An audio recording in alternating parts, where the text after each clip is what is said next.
नमस्कार, आकाशवाणी देहरादून से प्रस्तुत है प्रादेशिक समाचार।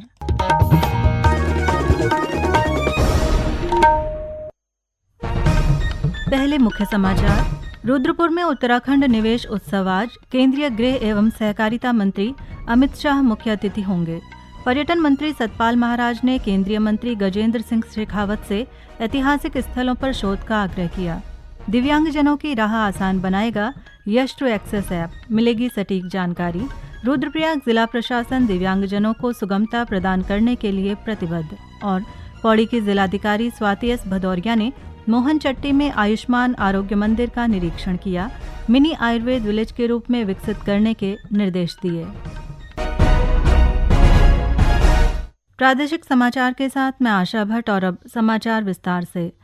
ऊधम सिंह नगर जिले के रुद्रपुर स्पोर्ट्स स्टेडियम में आज राज्य सरकार की ओर से 1 लाख करोड़ रुपए का उत्तराखंड निवेश उत्सव का आयोजन किया जा रहा है। केंद्रीय गृह व सहकारिता मंत्री अमित शाह इस आयोजन में मुख्य अतिथि होंगे। गौरतलब है कि दिसंबर 2023 में उत्तराखंड में ग्लोबल इन्वेस्टर समिट का आयोजन किया गया था। इस सम्मेलन में उद्योग समूहों के साथ MOU पर हस्ताक्षर किए गए। इसके बाद उद्योग समूहों ने राज्य में निवेश शुरू किया और अब तक 1 लाख करोड़ रुपए से अधिक के निवेश पर कार्य शुरू हो चुका है। इस उपलब्धि को आगे बढ़ाने के लिए राज्य सरकार रुद्रपुर में उत्तराखंड निवेश उत्सव आयोजित कर रही है। मुख्यमंत्री पुष्कर सिंह धामी ने कहा है कि उत्तराखंड में रोजगार के नए अवसर भी पैदा हो रहे हैं। सरकार उद्योग स्थापित करने के लिए हर संभव सहायता प्रदान कर रही है। यही वजह है कि उत्तराखंड निवेशकों की पसंद बनकर उभरा है। उन्होंने कहा कि ये कार्यक्रम उत्तराखंड के विकास को नई मंजिल देगा। पर्यटन व धर्मस्व मंत्री सतपाल महाराज ने केंद्रीय पर्यटन एवं संस्कृति मंत्री गजेंद्र सिंह शेखावत को पत्र लिखकर देश के ऐतिहासिक स्थलों पर शोध और इन पर अंकित लिपियों के अनुवाद की मांग की है। उन्होंने कहा कि यह हमारी सभ्यता और संस्कृति को समझने के लिए बेहद जरूरी है। श्री महाराज ने कहा है कि सिंधु घाटी सभ्यता की लिपियों का अनुवाद करवाया जाना चाहिए। अल्मोड़ा में स्थित पाषाण कालीन लखोडियार की अति प्राचीन चित्रकारी का इतिहास, जौनसार क्षेत्र में स्थित प्राचीन गुफाओं और सरस्वती नदी के उद्गम स्थल के रहस्य आदि पर भी पुरातत्व विभाग के माध्यम से शोध किया जाना अत्यंत आवश्यक है। उन्होंने केंद्रीय संस्कृति मंत्री से अनुरोध किया है कि सिंधु घाटी सभ्यता की लिपियों का अनुवाद करने के साथ ही बलूचिस्तान के लोगों द्वारा जो ब्राहुई भाषा का प्रयोग किया जाता है वो हमारी तमिल, तेलुगु और मलयालम से मिलती जुलती है। कंधार में बसे लोग गंधारी की संतान बताई जाती हैं। ये सभी हमारी संस्कृति का अनुसरण करते हैं, इसलिए इन सभी पर शोध किए जाने की बेहद जरूरत है। संस्कृति मंत्री ने केंद्रीय मंत्री से अनुरोध किया कि ऐतिहासिक स्थलों और विदेशों में हमारी संस्कृति को धारित किए विभिन्न जाति के लोगों के संबंध में जानकारी प्राप्त कराते हुए इनमें शोध करवाए जाने के लिए संबंधित विभागों को निर्देशित किया जाए। भारतीय मानक ब्यूरो BIS देहरादून ने स्वास्थ्य विभाग के सहयोग से देहरादून में 1 दिवसीय क्षमता विकास कार्यक्रम का आयोजन किया।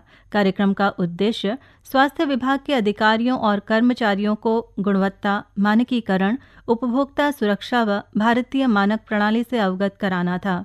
इस अवसर पर स्वास्थ्य महानिदेशक डॉक्टर सुनीता टम्टा ने कहा कि स्वास्थ्य सेवाओं की गुणवत्ता को सुनिश्चित करने के लिए मानकों का पालन आवश्यक है। उन्होंने BIS के कार्यों की सराहना करते हुए भविष्य में भी ऐसे कार्यक्रमों की आवश्यकता बताई। BIS के निदेशक सौरभ तिवारी ने कहा कि स्वास्थ्य क्षेत्र अब अत्यंत तकनीकी हो चला है और इस समय गुणवत्तापूर्ण सेवा सुनिश्चित करने के लिए मानकीकरण का अपनाया जाना अत्यावश्यक है। उन्होंने बताया कि BIS द्वारा अस्पताल अधोसंरचना, चिकित्सा उपकरणों की सुरक्षा, जैव चिकित्सा, अपशिष्ट प्रबंधन, चिकित्सा, टेक्सटाइल और स्वास्थ्य सूचना प्रणाली जैसे विविध विषयों पर सैकड़ों भारतीय मानक विकसित किए गए हैं, जो इस क्षेत्र में गुणवत्ता और विश्वसनीयता को बढ़ावा देते हैं। उन्होंने कहा कि BIS केवल एक प्रमाणन संस्था नहीं, बल्कि गुणवत्ता युक्त और सुरक्षित समाज के निर्माण की दिशा में काम करने वाली एक वैज्ञानिक संस्था है। नैनीताल जिले में तराई पश्चिमी वन प्रभाग का फाटो जोन बाघों समेत अन्य वन्य जीवों के दीदार के लिए पर्यटकों की पसंद बनता जा रहा है। ऐसे में वन अधिकारियों ने पर्यटन और स्थानीय लोगों के लिए काशीपुर, जसपुर में सिटी पार्क बनाने की योजना बनाई है। इनके निर्माण के लिए विभाग ने 1-1 करोड़ रुपए का प्रस्ताव उच्च अधिकारियों को भेजा। प्रस्ताव पास होने के बाद पार्क का निर्माण किया जाएगा। इस संबंध में तराई पश्चिमी वन प्रभाग के प्रभागीय वनाधिकारी प्रकाश चंद्र आर्या ने बताया कि तराई में 2 स्थानों पर सिटी पार्क बनाने की योजना बनाई गई है। इसमें जसपुर टोल प्लाजा के पास वन विभाग की 17 हेक्टेयर भूमि है, जबकि काशीपुर के भवानीपुर में 12.5 हेक्टेयर भूमि है। उन्होंने बताया कि दोनों स्थानों पर सिटी पार्क बनाने के लिए 1-1 करोड़ रुपए का प्रस्ताव भेजा है। प्रस्ताव पास होने के बाद पार्क में झूलों, कुर्सी, तालाब और ओपन जिम के अलावा साइकिलिंग ट्रैक का भी निर्माण किया जाएगा। इसमें लोग पैदल भ्रमण के साथ ही साइकिलिंग का आनंद उठा सकेंगे। साइकिलिंग ट्रैक से लैस होने वाले ये तराई के पहले सिटी पार्क होंगे। आकाशवाणी के देहरादून केंद्र से प्रसारित किए जा रहे हैं ताज़ा समाचार के लिए आप हमारे सोशल मीडिया एक्स व Facebook page Akashvani news Uttarakhand को फॉलो कर सकते हैं। साथ ही ये समाचार हमारे YouTube channel Akashvani news Uttarakhand पर भी उपलब्ध हैं। दिव्यांगजनों की सुगमता को ध्यान में रखते हुए केंद्रीय सामाजिक न्याय एवं अधिकारिता मंत्रालय दिव्यांगजन सशक्तिकरण विभाग द्वारा यश to access mobile app launch किया गया है। ऐप के माध्यम से दिव्यांगजन या अन्य नागरिक किसी भी सार्वजनिक स्थल पर और शासकीय भवन तक दिव्यांगों की पहुंच होने की जानकारी प्राप्त कर सकेंगे। ऐसा नहीं होने की स्थिति में उसकी जानकारी फोटो सहित अपलोड कर सकते हैं। इस ऐप को गूगल प्ले स्टोर और एप्पल स्टोर से निःशुल्क डाउनलोड किया जा सकता है।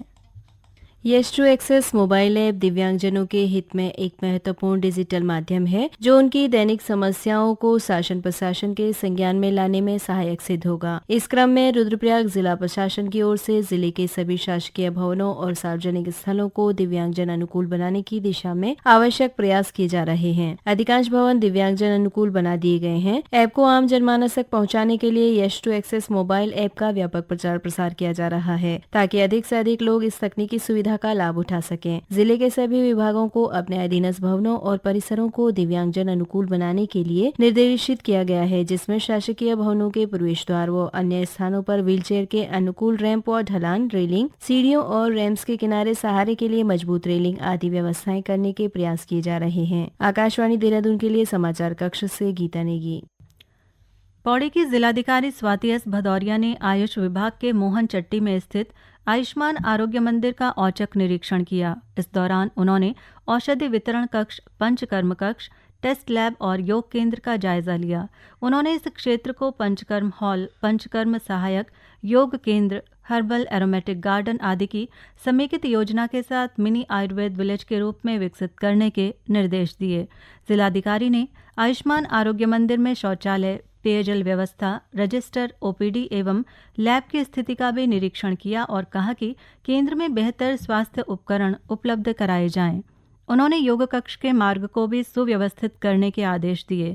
इसके अलावा जिलाधिकारी ने मोहनचट्टी स्थित पटवारी चौकी का भी निरीक्षण किया। उन्होंने कहा कि क्षेत्र में अतिक्रमण और भू कानून के उल्लंघन वाले प्रकरणों को चिन्हित कर प्रभावी कार्रवाई की जाए। जो वेलनेस सेंटर हम लोगों ने आयुष का आज निरीक्षण किया, तो वो एक बहुत ही अच्छी लोकेशन पे मोहनचट्टी में सिचुएटेड है, परंतु उसका उतना उपयोग नहीं हो पा रहा है, हमें लग रहा था। तो इसको एक आयुर्वेदा विलेज के रूप में डेवलप किए जाने का निर्णय लिया गया है, जिसमें कि वो प्रॉपर एक पंचकर्मा हॉल हो, उसमें प्रॉपर जो सुविधाएं होती हैं वो सभी तरीके की सुविधाएं हो, पंचकर्मा सहायक हो हमारे, और वहाँ जो हमारे लेबोरेटरी की सारी चीज़ें हैं वो सभी सुचारू रूप से प्रोवाइड की जाएँ। और हमारे जो योगा सेंटर है वहाँ पे एक एरोमेटिक गार्डन, इन सबको इंक्लूड करके एक प्रॉपर एक इंटीग्रेटेड प्लानिंग के साथ में उसको आयुर्वेदा विलेज के रूप में डेवलप किया जाए। तो आज उसके लिए निरीक्षण किया भी गया।